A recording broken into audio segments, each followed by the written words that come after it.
Hey, it's going to go down like unidentified flying objects over Canada here on the Omega Level Nerds. Thank you for joining me.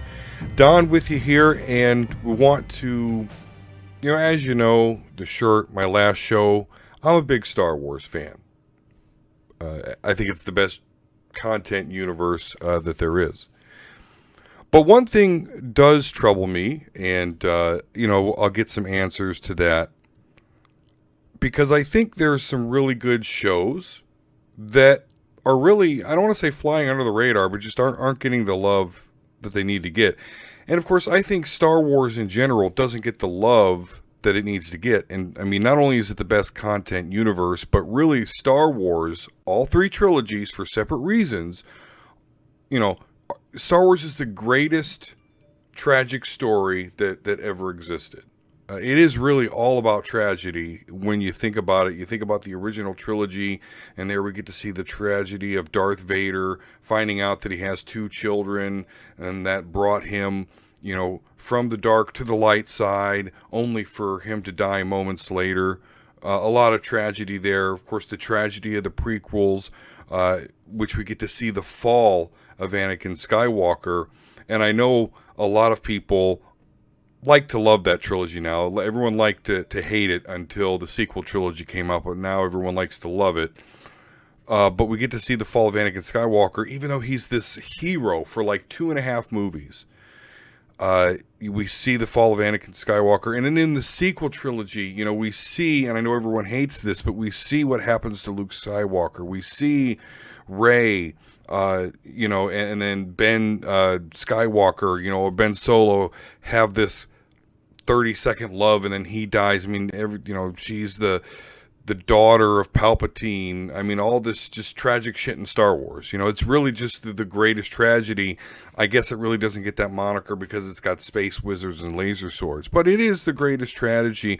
And I think one thing that sells that is the stuff that happened in and after the Clone Wars, as far as, what the Empire did, what it stood for. So with me today is a very good friend of mine, 8-Bit Ray. How you doing, sir? I'm doing A-OK okie dokie, 5,000. Absolutely. Good to hear, sir. So, Ray, I'm a certain level of Star Wars. Like I said, I liked the prequel trilogy. I always liked Episode 1. It's one of my favorites. I could probably be considered a sequel trilogy apologist. I liked The Last Jedi. That's the level of Star Wars fan I am. And I consider you pretty much on that level. I mean, you have Star Wars tattooed on your body. It's true. Yeah, Mr. Fett and Mr. Solo. Yeah, you're right. Mm-hmm. Love the wars, man. But I think what you were saying about Star Wars not getting the love these days like it had back in the day, it had a lot more cultural impact in the 80s and 90s than nowadays kids, because there's so many things that are Star Wars-esque. I think they're kind of numb to it. Yeah. So, and then you have, The Last Jedi and things like that, where everybody says it ruined the trilogy. After a rewatch, I don't think it's as bad as everyone says. It's still shit, but it's not like bad. But I think that it has to earn that respect back from this new generation and new content that Star Wars is putting out. Oh, it'll happen as soon as they come out with the next trilogy. Everyone will hate that, and then and then the sequel trilogy, will be, Mona Lisa. We'll see that happen. But as big a Star Wars fan as you are, this is my question really to you and to any other Star Wars fan. So I learned recently, because you're a fellow contributor to Superhero Speak podcast, I recently learned that you have not watched The Bad Batch, at least not season 2. And I didn't watch season 1 or 2. Okay, so you haven't watched The Bad Batch at all. And Andor, you were like, do I remember you being kind of lukewarm about it, or did you not even get through that? I made it 3 episodes into Andor. Okay. So, why? Tell me why. Because I'm just going to, in short, real quick, I gave you my Star Wars credentials. I love Andor. I love The Bad Batch. I've got my reasons why. We'll get into them. But tell me why not. Why has Ray and a lot of other people not bothered to watch two brilliant Star Wars series, Andor and The Bad Batch.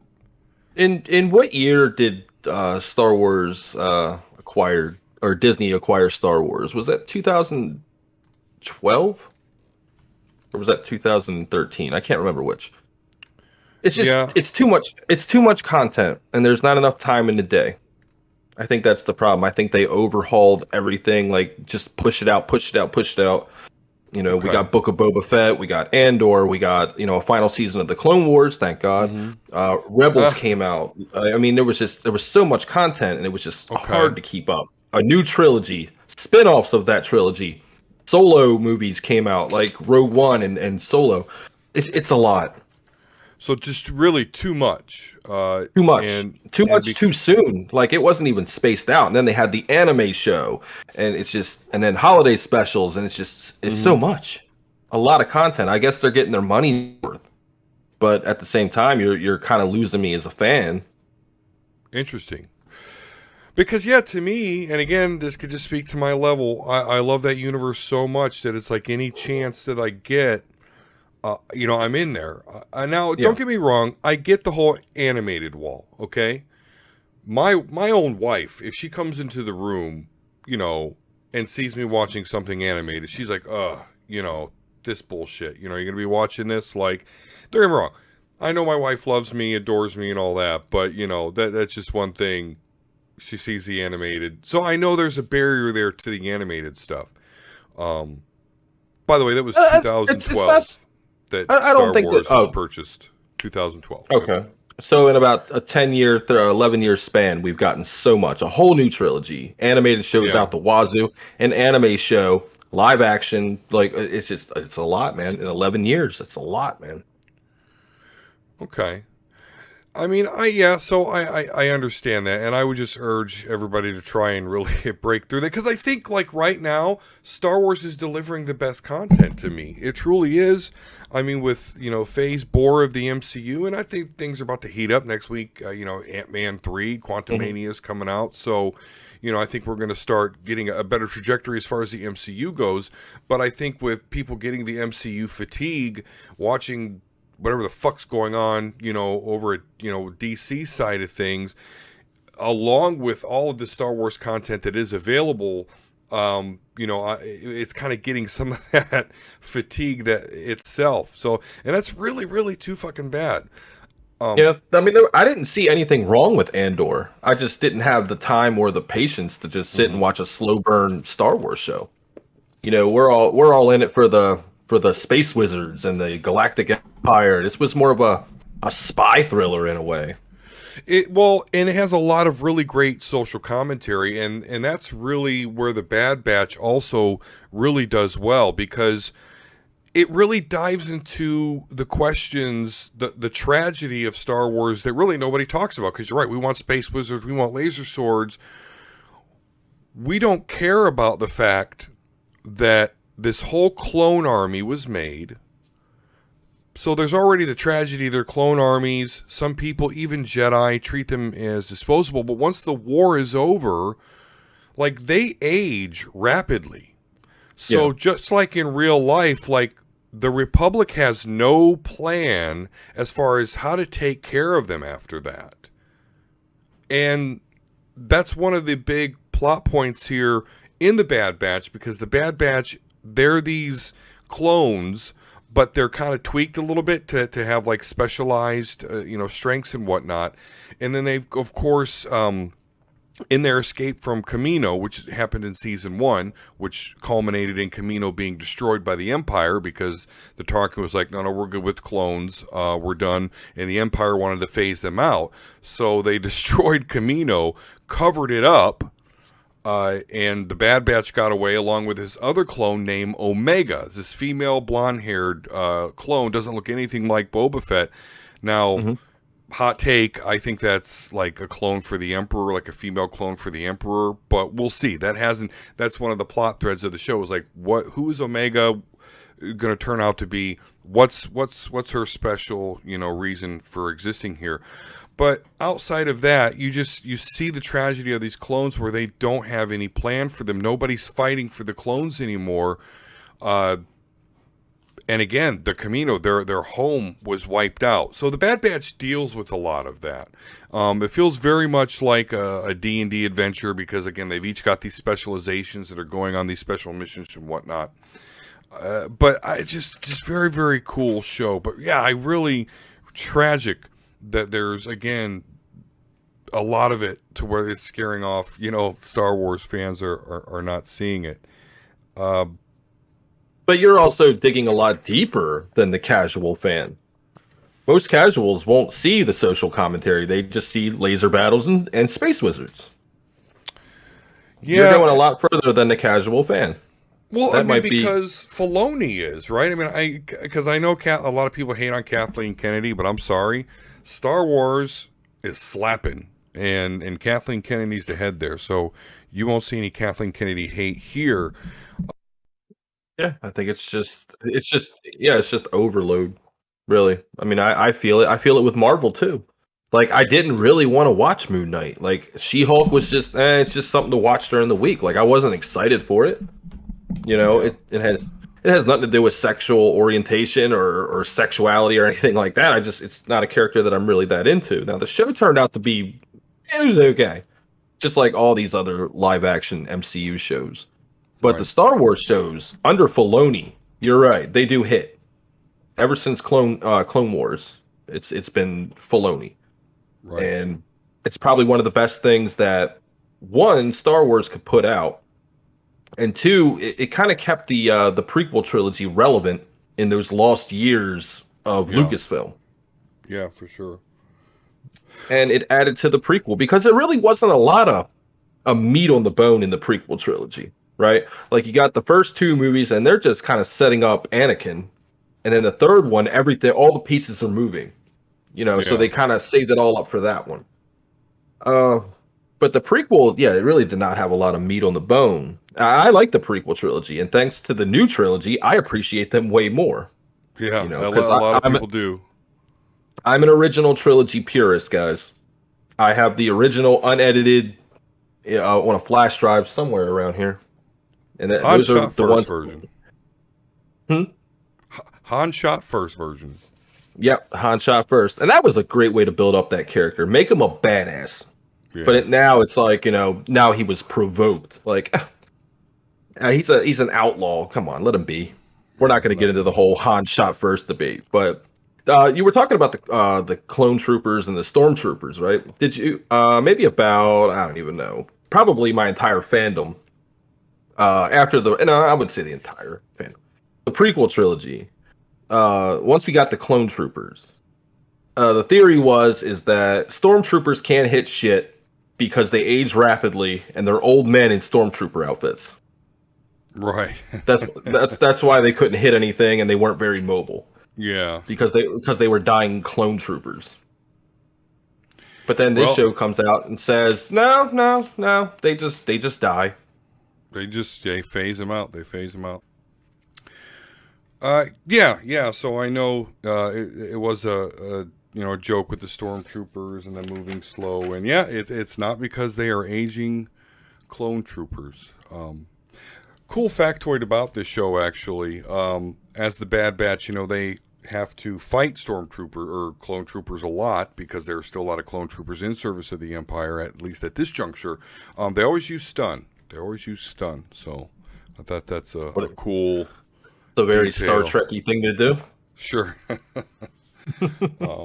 But yeah, all right. Well, when you get time, Ray, man, make sure you check out the Bad Batch. It is good. Uh, They say Andor's that. Is it true that you have to finish the Clone Wars in order to understand the Bad Batch? the Bad Batch. They are like you do learn their origin in the Clone Wars show. Although the last season of the Clone Wars is awesome. Here's the thing with the Clone Wars. It also gets a bad rap, and I understand why. Because I remember when that show first came out, and I watched it. Okay, the first 3 seasons are like kid oriented. Very. But at some point, fourth, fifth season, they just let go of all that, and it just deep dived and just really started going on, all cylinders. Where you're watching fucking, Sidious dual wield lightsabers fighting off, Darth Maul and his brother, Hmm. whatever his name, Visage Press or whatever. It really got good. But at first, I don't think they knew what it wanted it to be. I think they really wanted to gear it toward kids, but then it just warped into more I mature think that adult. I think they realized that their age demographic wasn't kids. I think Right. it was us. We wanted more. We grew up with it. It's a little bit different. But yeah, it's not 100% necessary, but I would, and it's a good season of Clone Wars too. Deals with Ahsoka a lot. I'm a big fan of Ahsoka. Can't wait for that show. Of course. We ever gonna get a trailer for that? I wonder, right? You think you would? Maybe You would after. you would have thought they would have gave us a little teaser at D3 or D23 or whatever, but no, nothing. They've been real hush hush about it. Well, perhaps they really are going to slow the pace down because, like you said in our discussion about, why the Bad Batch and Andor and stuff like that's not more popular is because of the volume. So maybe they're not going to step on the Mandalorian season 3 toes. So, speaking of Star Wars content, now the Mandalorian show is a show that, you know, is pop culture. Yeah. Due to Baby Yoda, although his name is Grogu, but the world at large still refers to him as Baby Yoda, the child. At There's least, still merchandise out there that says Baby Yoda, yeah, so he's still Baby Yoda. he's still Baby Yoda. Um, are you going to watch that? Are you excited for the Oh Mandalorian yeah. season 3? Okay. Oh yeah, we stay up on the Mandalorian over here. Yeah.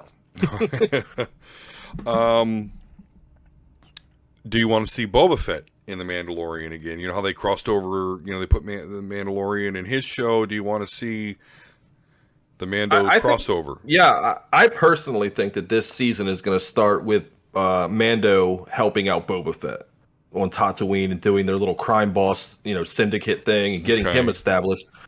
Because if Book of Boba Fett made Boba Fett look so weak, like he couldn't do anything for himself, he had to hire goons. Like you're the most Yeah. badass bounty hunter in the galaxy, and there was a lot wrong with Book of Boba Fett, and that was one of them. So they had to bring in Mando to boost them ratings because it was getting a bad rap. Now, granted, it's all filmed before it's distributed. I get it, but Yeah. they somehow knew that okay, we need to bring in Mando so that we can bridge these series, and that's why you got Mando. What was it, 2.5? You got Mandalorian season 2.5 and Boba Fett. Yeah. I mean, and I like Book of Boba Fett a lot, actually. Again, that's just me. Um, but it was weird that there was some major development, for Din Djarin and Grogu in the Book of Boba Fett. Yep. He got his new ship. They discovered, that Grogu doesn't want to be a Jedi, and he gets that little Hmm. Mandalorian armor made for Grogu. So that as much as I like that, and I didn't mind any of that, that was interesting that they did that much Mandalorian, Din Djarin development in the Book of Boba Fett, with Mandalorian season 3 coming up. Just But felt like it just felt like a salvage move. Like the series was tanking. We got to bring in viewers. Well, bring in Mandalorian. That's still hot. yeah, I get that. I can't argue that. I could just, But I don't care though. I just like, I don't mind it at all because it's all Mandalorian, Boba Fett, Mando. Like it's all Mandalorian. I love the Mandalorian lore. yeah, no, So and that's so why I the like the Book of Boba Fett so much because, um, I know that the Legends canon, the old books and stuff, they're not canon anymore. They're borrowing from it here and there. yeah. I do want to see them borrow more from that with like Boba Fett being the new Mandalore. I would like to see them dive deeper into that. And here again, it's just the lore itself. The Mandalorian lore is interesting because Din Djarin is running around with the dark saber, which generally signifies the leader of the Mandalorians, aka the Mandalore. So, I'm really interested, of how it's all going to play out. I don't know if it needs to be separate series, but do you think we're gonna? I think we're gonna keep seeing Boba Fett and Din Djarin cross paths. Do you think that they're ever going to be locked at the hip? I'm really hoping that that Din Djarin takes Boba Fett to meet the other Mandalorians. That's what I really want. I want to see all the Mandos all together. That's really that's what I'm hoping for. I think. Well, no, I think that's going to be a possibility because I was kind of reading a synopsis of what the season's going to be, and it's going to be Din Djarin trying to kind of win back favor to that Mandalorian sect that he lost favor by admitting that he removed his helmet. Mm-hmm. Well, you have the other Mandalorians. They removed their helmets without a problem. Yeah, Sabine Wren and their group, exactly. He really is. That really is like just a old style zealot pact of Mandalorians. But yeah, that's another factor though. Like Sabine Wren wants to be the leader, wants that dark saber, and even though Din Djarin wanted to give it to her. That's not how it works. She's already taking it not by force, and it hasn't ended well. So that's another dynamic that we'll see in that show that I'm excited about. The trailer really didn't show too much, though. It just kind of shows like, hey, we're out in space, me and Grogu having fun, like with a little space adventure.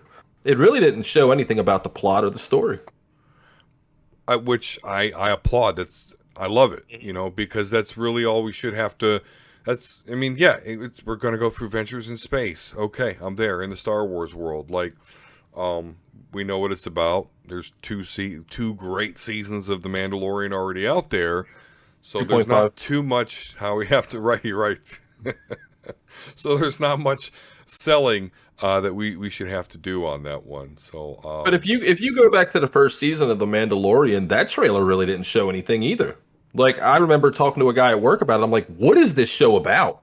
Where are they going to go with this? Is this Boba Fett? What is this? Yeah. Really didn't know. And then you watch it unfold and you're like, this is good quality content right here is what it is. So, yeah, I'm not mad at all. I can even remember thinking, like, why do we have another Mandalorian that's not Boba Fett? This is stupid. This is... but then you watch it and you're like, no, this is cool as shit. Mm-hmm. It's fucking Carl Weathers, from the top down, it's awesome. And then of course they sealed the deal though. I mean, don't get me wrong, the Mandalorian show is not popular not as popular as it is without Baby Yoda. It's true. But you need a mark. But you need a selling point. You need a gimmick. You need to get the kids in. In Star Wars, that's up its alley, Mm-hmm. Ewoks, C-3PO. I mean, it's like I look at chibi art sometimes, and I think that's just the cutest shit in the world. And I'm like, wow, that's why I like Baby Yoda so much. That's why I like Grogu so much. That tiny little thing. We love little things. Big eyes, yeah. Mm-hmm. What's not to love? It's adorable. They definitely had their marketing team ready to go on that one. They knew they had a hit just by looking at the little fucker. Yeah, it's a home run. Mm-hmm. Oh, and my wife at first sight was like, "Oh my god, he's so cute," And then you go on Etsy and things like that, and there's like Baby Yoda everything. Yeah. Mm-hmm. Seeing in my kids' YouTube videos they watch, so it's really ingrained, even with the kids.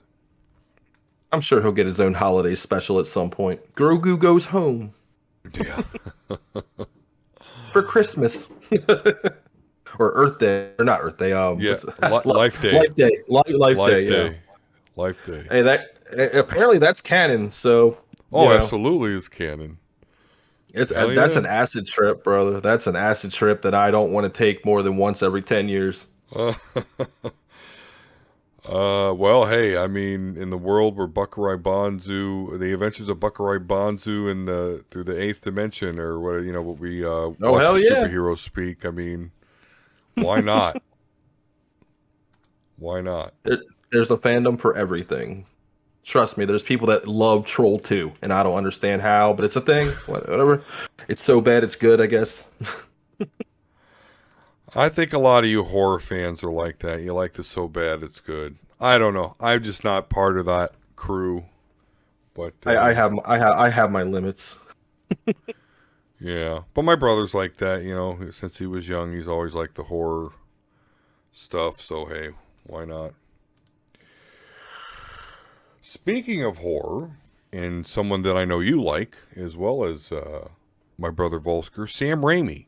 And Mm, Once Upon a Time, my he was hero. a director. Yeah, you're a hero. Okay. See, so that's what we're talking about here as far as your level. So, of course, Once Upon a Time, he directed Spider-Man. Yep. Uh, And it- Darkman before that. He's got his hands in the superhero genre. yeah, for sure. So there was a poster, and I'll bring it up for the people once I get it going here.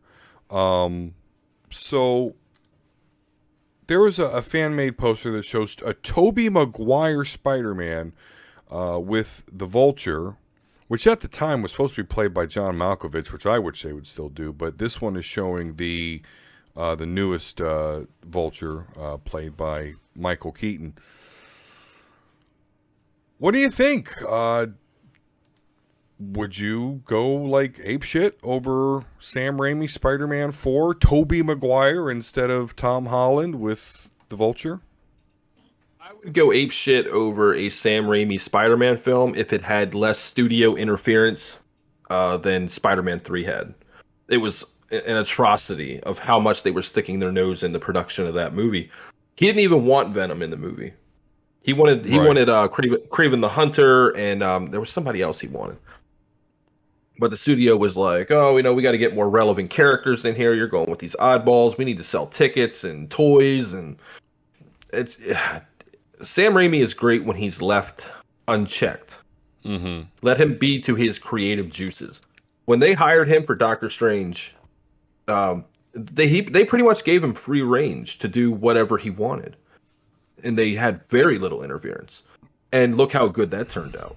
It's probably the best thing the MCU has put out since I can't even think of an example. It was one of the better MCU films, especially from this phase, Yeah, which has from been Phase 4. ass. It's been ass this phase, dude. And that came out, and I'm like, this feels like a Sam Raimi film, Yeah. and I would like more of that. So if he wants to come back and do Spider-Man 4, 5, 6, I'm in it. I'm here for it because he gets it. He's a comic book fan. He's a storyteller, and he's a great cinematographer. And he's just I could go on and on about Raimi, but yeah, I'm here for it. Definitely, if they make it, I'm in. Okay. Oh, speaking of the Vulture, Don, did you Yeah. hear that John Leguizamo interview that he gave the other day about I how didn't. he was originally supposed to be the Vulture in the Tom Holland Spider-Man movie, but Really? then and then they were like, Michael Keaton wants it. Will you give it up? And John Leguizamo was like, I guess. They're like, well, don't worry, we'll give you something later down the line. They never did. They Mm-hmm. offered him some small bit role, but it was originally supposed to be John Leguizamo as the Vulture instead of Michael Keaton. Boy, did they luck out because I don't see that working at all. John Lake was the Violator, as the Vulture. He's the Violator girly man. But hey, he got paid back. He was Bruno in that one movie. So I mean, Hmm. he got probably I getting mean, pretty good royalties. he's still working. I mean, I don't know what he's so bitter about with the MCU. Like, eventually you'll see him. Yeah, yeah, He's John Leguizamo. Everybody loves John Leguizamo. yeah. He just has one of them faces that you just open, with open arms. You just want to hug the motherfucker. He does, Like, dude, man. Yeah, he's been around a like, while. dude, you made the pest. You're Yeah. amazing. underrated gem right there. John Leguizamo greatness is the pest. Pest. Okay. Mm-hmm. Now, we all know. I mean, it's been well published as far as like Sam Raimi not wanting to do Venom, Yeah. but I do kind of get why the studio though pushed for Venom because, especially at least guys like me and everyone in my circle of friends, my circle of dorky friends back then, we couldn't wait for Venom to come into the Spider-Man movies. Sure. So that was a little bit of a disconnect between Sam Raimi and the audience. But nonetheless, I will support though. You hired the guy, and nothing ever good comes out of forcing somebody to do some shit that they don't want to do. But I do understand the clamor for Venom. Now, did I like how it turned out? I didn't. Topher Grace played a really shitty Brock. I think Venom should have been bigger, more akin to what today's Venom looked like in the movie. Oh, he tried to push for that. Raimi tried to push for a bigger Venom, but the studio said no. We need somebody to match like your size, like Tobey Maguire's size. Right. They Which makes wanted no sense because Venom's always been a hulking brute until he was Asian Venom, and then he slimmed down with Flash. But with Flash. Yep. But I mean, just the studio's gonna do what the studio's gonna do. They're the one putting the money up for this. There's only so much you can do. So essentially, for that movie, I give it a pass because it's essentially Raimi as a director for hire at this point. Yeah. His original script, and he's released pages of it, and it's nothing like what we got, and it's a damn shame. But I'd like to go and see a Spider-Man 4 if he could go back and just be himself like he was in the first two. Okay. Mm-hmm. Yeah, I would definitely be interested in it. I think it's a hard sell. I think though for Disney is having another Spider-Man movie with the Vulture, but Disney loves that. Disney loves that money, Don. They'll keep cranking out into the Spider-Verse movies until the day they die.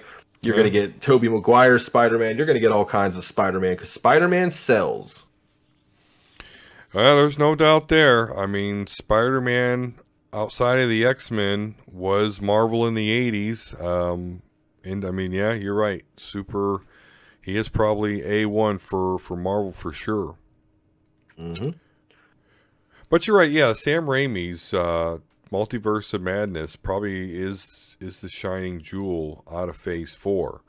Was Wakanda Forever, is that considered Phase? We're still in Phase 4, right? Wakanda Forever is Phase 4. Yeah. Okay.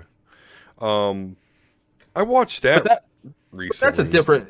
Yeah, Wakanda Forever, that's a completely different type of movie, though. Like, it's not... Yeah. Multiverse of Madness is not so much a superhero movie as it is like like bridging the whole multiverse concept and getting us used to that. And it had horror elements, and it wasn't very action heavy. If you go back and watch it again, it's not very action heavy until the very end. Right. Yeah, where things are just going ape shit. Ape shit in Wakanda, right? Yeah. Yeah.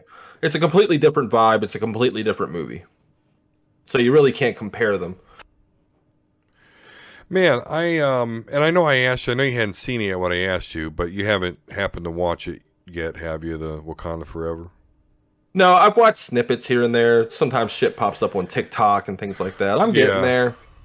Yeah, I'm getting there. There's really no rush. And that's very tragic for me to say because I really like the first Black Panther. I mean, my goddaughter, who I took to go see the first Black Panther, she loved it. Knowing how important the Black Panther movie is. Of course, J100, who used to be on the Omega Level Nerds, you call it Black Christmas. Like, just, I know how special that movie is. And then just to watch this movie, and I know they're put between a rock and a hard place with Chadwick Boseman's death. Yeah. They should have recast. They should. Because the movie's, of course, really sad because they have to kill him. They have to, it's an off-screen death, but he dies in the movie. It's one of those debates, though, where you're wrong either way. Like, there is no right answer for that type of thing. Sure, I So know, if you but support if you support one end, you're wrong. You support the other end, you're wrong. So and just that's sit back okay. and then you just gotta sit back and take it for what it is and trust in the filmmakers, I guess. Well, That's all we can yeah, do. they didn't do a good job. On multiple fronts here with the Namor. It was shitty. Namor was shitty in this movie. He wasn't even Atlantean, right? He was like an Aztec or something, No, right? they right. It was the Aztec. Well, it was a mutant, but it was like yeah, Ku Klux. Yeah, that Yeah, we keep was on sprinkling in the word mutant or something yeah. like that. He did We keep on. mention. We need to get it on. We need it now. Well, that's my main complaint with Marvel right now is how long have you had the rights to X-Men? And yeah, we've seen Professor X in the Multiverse of Madness. Hmm. Okay, Kamala Khan, Miss Marvel, she's a mutant, so instead of an Inhuman, they Uh, changed her to a mutant. And then technically the Eternals, right? In a way. yeah, yeah. And then now Namor. Hmm. Um, yeah, it was just boy, it was just not good. Just nothing about It's just weird to me. Like, how much groundwork do you really need to lay for mutants? People have been seeing the X-Men movies for yeah, 20 some odd years. We know who the X-Men are. We really don't need an introduction.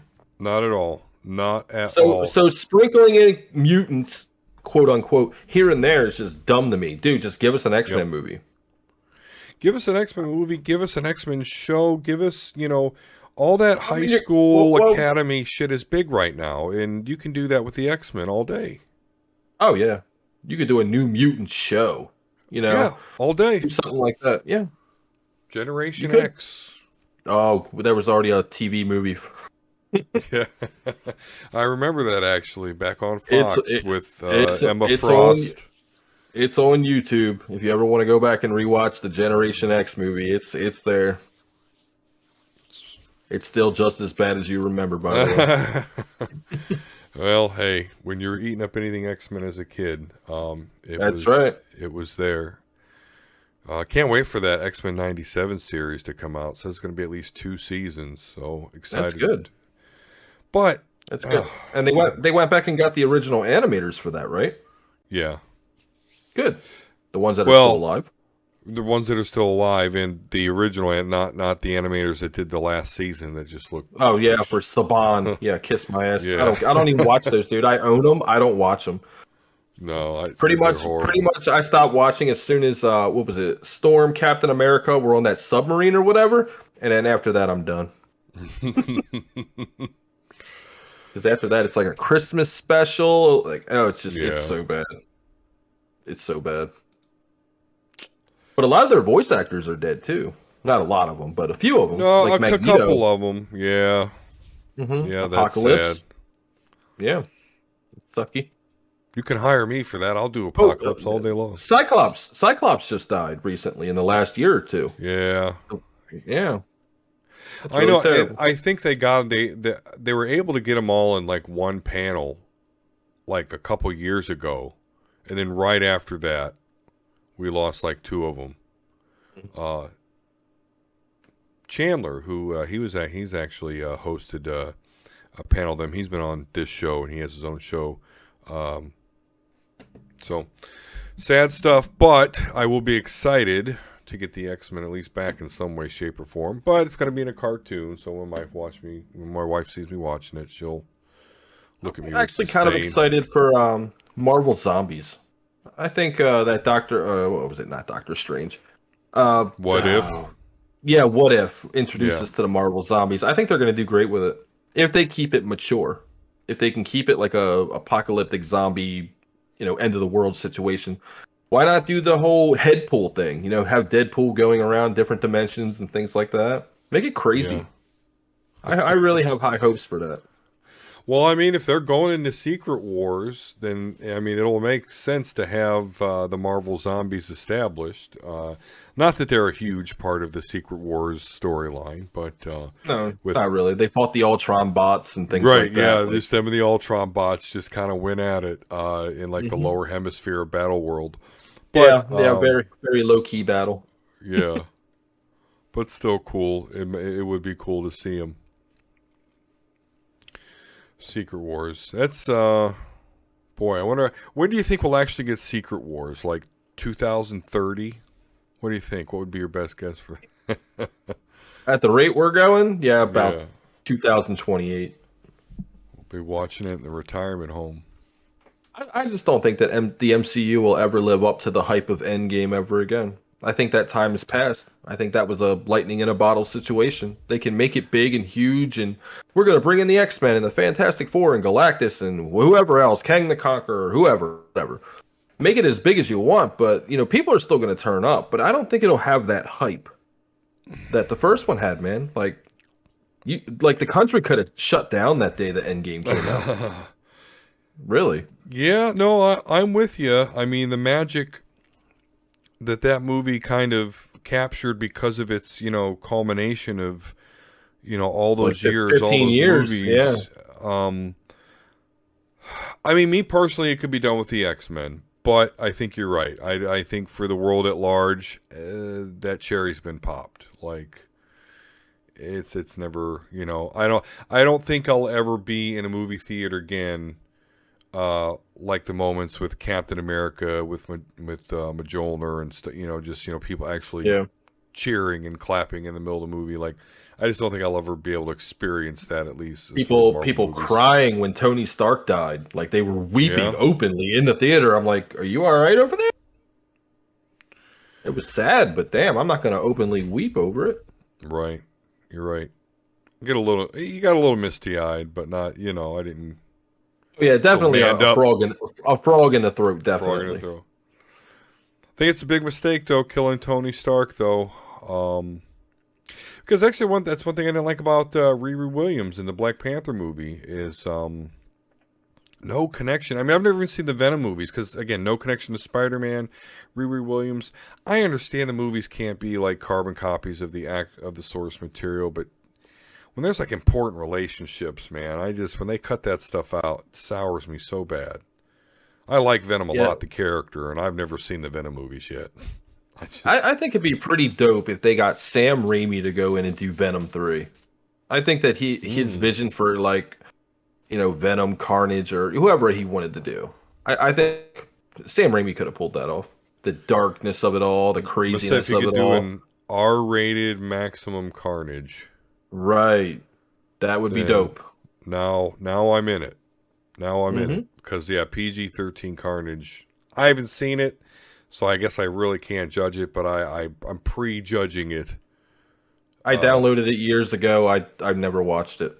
I've seen clips again, mainly of Woody Harrelson as Cletus Cassidy. I Which think he could have done a lot more. I think. yeah, I mean I don't. That casting's good. But yeah, the writing, the Sony Spider-Man universe is. And then we get Sinister Six and things we didn't Uh, ask for. right. Although Nobody I think cares. like I'm really holding high hopes for well, I wouldn't say high. The bar is pretty low with Sony. But I'm holding out hope for the Craven movie.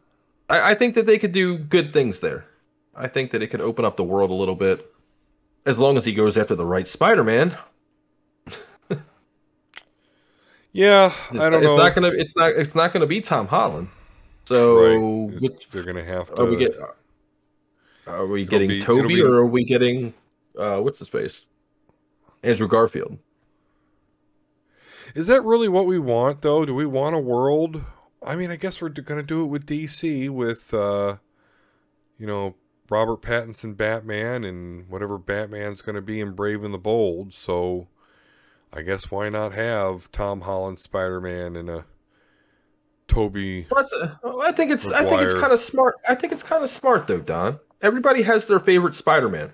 I've met people that love the Andrew Garfield Spider-Man. I've known people like myself that love Tobey Maguire. I'm not a big Tom Holland guy, hashtag headbutt Tom Holland. I'm not a big Tom Holland guy, but I can respect him as Spider-Man. But he's not my Spider-Man. Yeah. Well, no, I So get that. everybody, Because the Everybody can pick and Spider-Verse is choose. so popular. Yeah, well, that's evident with the Spider-Verse movies being so Hmm. popular, Miles Morales being very popular. I mean, so don't, yeah, I mean, Spider-Man is a successful legacy character. Either way you slice it. So, yeah, you're right. It does make sense, and there's a degree of smartness to it. I'm just a continuity whore, and it bugs me. But I got to get over that. I mean, that's my hang up. Am, am I the only one that has a hard time watching Into the Spider-Verse? With it's not smooth animation, it's kind of like stuttering animation. Like it really just bothers me a little bit. You know what? I have to admit, I've never even watched it.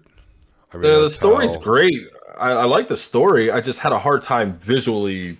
It just looked like it was Yeah, stuttering the whole time, and I'm just like, this is not very good animation. It looks good, but it's not smooth like a that. Clone Wars or something like that. Yeah, that's the first I've heard anyone complain about the animation. So, And that guy, I thought my when I first saw it, I thought that my nephew's DVD was busted. I'm like, haha, you got a wow, bad copy. I'm like, wow. you got a bad copy. Must suck to be you. No, it's the way it actually was. I like my animation smooth. If we're gonna do stop motion, let's do a stop motion. Like Nightmare Before Christmas type stuff. Let's do that. Go in on that. But like, I just can't with the animation. I love the story. I love the characters, the voice acting. It's all great, but just to visualize it, I can't do it. I'll have to check that And out and see what you're talking about.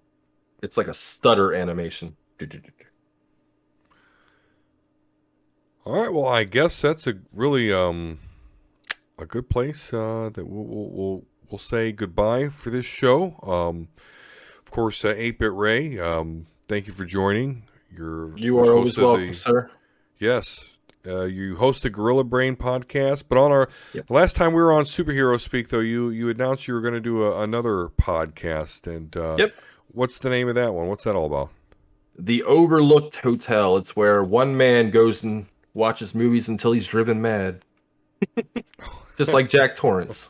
So, Okay, so I'm gonna that'll be hyper focus interesting. on. I'm gonna hyper focus on one movie at a time and just stick to overlooked movies, like say a Kickboxer 3 or I don't know Lionheart. Things like that. Just weird movies Okay, that okay. Buckaroo Banzai is an overlooked movie. Just things like that. Okay.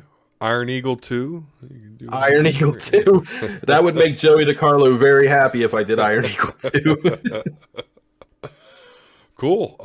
Well, yeah, check them out there. Of course, on Twitter, you're there. That's At 8-Bit Gorilla Brain Ray Pod. at Yep, Gorilla 8 at Brain 8-Bit Pod. Red. Yeah. Check him out there. Of course, here on the show, guys, tweet at the show at Omega Level Nerds on Twitter. You can email the show at omegalevelnerds@gmail.com. Hope you enjoyed the show today, and hope you enjoyed our guest and the Star Wars discussion. But yeah, don't let the amount of Star Wars content sour you. When you get a chance, guys, watch Andor, watch The Bad Batch.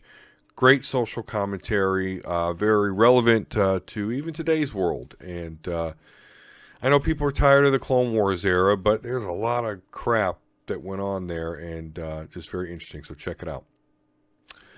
All right, guys. Well, until next time, peace and love, and talk to you again soon.